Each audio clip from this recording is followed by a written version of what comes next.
Hello lovely viewers, good morning. তারপর বলো কেমন আছো তোমরা? নিশ্চয়ই খুব খুব ভালো আছো আর সবসময় ভালো থাকবে। সঙ্গে আমিও ভালো আছি, কিন্তু আজকে আমি একটু লেট করে ফেলেছি রান্নাবান্না করতে। তো নাকে মুখে এসে তো শুরু করেছি, জানি না কখন শেষ হবে।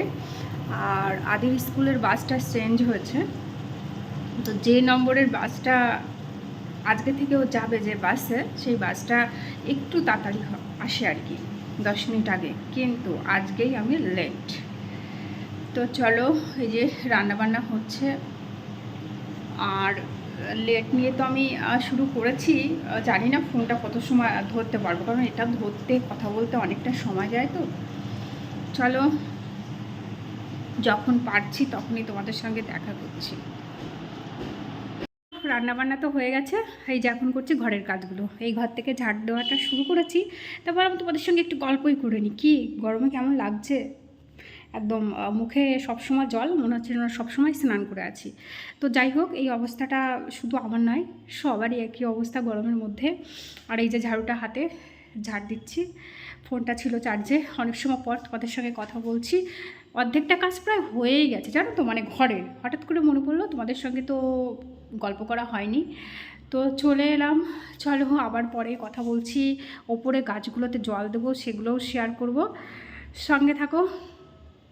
প্রথমেই বলি, ভিডিওটা কয়েকদিন আগের তোলা ছিল, আমি এখন এডিটিং করছি এই মুহূর্তে। কিছুদিন ধরে এতটা মানসিক অশান্তি ছিল, তারপরে কাজের প্রেশার, আর আদিকে মানে ঠিক স্কুলে আনতে যাব, আমাকে দুপুর থেকে স্নান করে রেডি হতে হচ্ছে চুড়িদার পরে। আমি কখন চুড়িদারটা খুলছি আমি নিজেও জানি না, রাত 10টাও বেজে যাচ্ছে, এরকমই একটা অবস্থা, এতটাই চাপের মধ্যে। স্কুল থেকে ওকে আনছি, আনার পরে খাওয়াচ্ছি, খাইয়ে দাইয়ে আবার পড়তে দিয়ে আসছি, দিয়ে আবার নিয়ে আসছি। এর মধ্যে না পারছি ঘরের কিছু কাজ করতে, না কিছু। তাই মানে কখন কোন কাজ করছি আর কখন কোন কাজ করব আমি নিজেও জানি না। তো ঘর ঝাড় দিতে দিতে এটাই বলছি, মানে কন্টিনিউ দেওয়াটা আমার ভীষণ চাপের হয়ে গেছে। কিছুদিন ধরে তো মেন্টালি প্রচুর হ্যারেস ছিলাম, খুব চাপে গেছে। আর চাপে তো একটার পর একটা চাপ আমার রয়েছে। জানি না ভিডিওগুলো আদৌ আমি করতে পারবো কি না, মাঝে মধ্যে মনে হচ্ছিলো একদম বন্ধ করে রেখে দিই। আর এখানে দেখছো আমি যে জানলাগুলো পরিষ্কার করছি।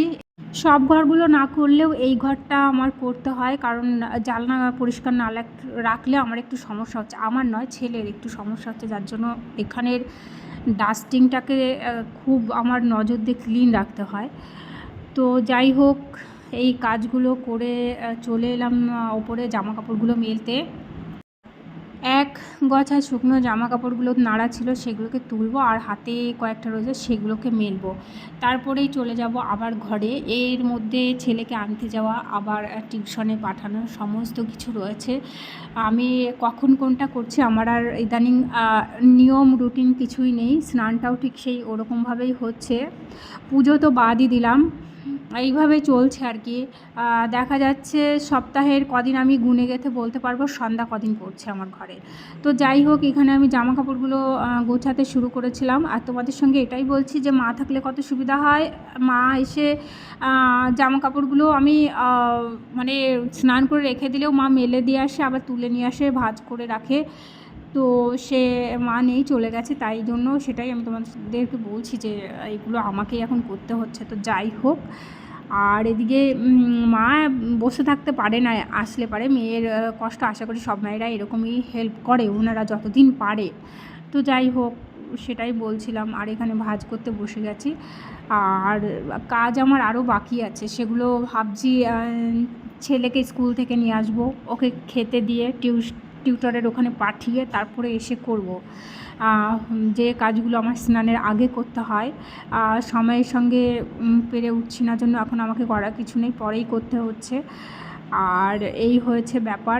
মাঝে মধ্যে তো ভাবছিলাম একদমই ভিডিও করব না, এই সব বন্ধ করে রেখে দেবো, কিন্তু কয়েকদিন বন্ধ দিয়ে দেখছি আমার নিজেরই ভালো লাগছে না, তাই জন্য আবার আজকের থেকে শুরু করলাম। বন্ধুরা, তোমরা একদম স্কিপ করো না, আমার পাশে যারা রয়েছে তারা পাশে থেকো, আর নতুন বন্ধু হয়ে থাকলে আমাকে সাপোর্ট করো। তো যাই হোক, পাশে যে সমস্ত বন্ধু রয়েছে তাদেরকে অনেক অনেক ধন্যবাদ। আর চলে এলাম, ওকে স্কুল থেকে আনা বা দেওয়া, এইগুলো আমি আর কিছু তোমাদের সঙ্গে শেয়ার করলাম না, বললাম না। কখনের কাজ কখন করতে হয় সেটাই তোমাদের সঙ্গে শেয়ার করছি। এটা কিন্তু একদম বিকেলবেলা স্নানের আগে এই সমস্ত কাজগুলো আমি করতাম। আমার কখনও স্নানের পরে এরকম নোংরা নিয়ে কাজ আমার একদমই ভালো লাগে না করতে, কিন্তু আমার করার কিছু নয়, সম্পূর্ণ রুটিন আমার চেঞ্জ হয়ে গেছে। একের উপরে এতটাই প্রেশার যাচ্ছে, ঘর আর বাইরে করতে করতে আমার নিজের জন্য আর এক ফুটাও আমি সময় পাচ্ছি না। আর বললাম না, ছেলের একটু সমস্যা হচ্ছে, ওর যেহেতু হাউস যে ডাস্ট, সেই ডাস্টে প্রচুর পরিমাণে অ্যালার্জি, যার জন্য এই জানলাগুলো আমার সবসময় ক্লিন রাখতে হয় ওর জন্যই। কারণ এইগুলো এই পাখা বা এসির সঙ্গে সঙ্গে আমাদের শ্বাসের সঙ্গে যায়। এবার যার অ্যালার্জিটিক প্রবলেম রয়েছে তার কিন্তু মারাত্মক, ঘরটাকে সবার আগে পরিষ্কার রাখতে হবে। চলে এলাম রাত্রেবেলা এই যে রান্নাটা করছি, এটাকে কিন্তু ছেলেকে আনতে যাওয়ার আগে করে রেখে তারপরে ওকে আবার আনতে যাব। এর মধ্যে ওর বাবারও প্রচুর ডিউটি যাচ্ছে, সামনে ভোট রয়েছে তার জন্য। তো আজকের ভিডিও এই পর্যন্ত, টাটা।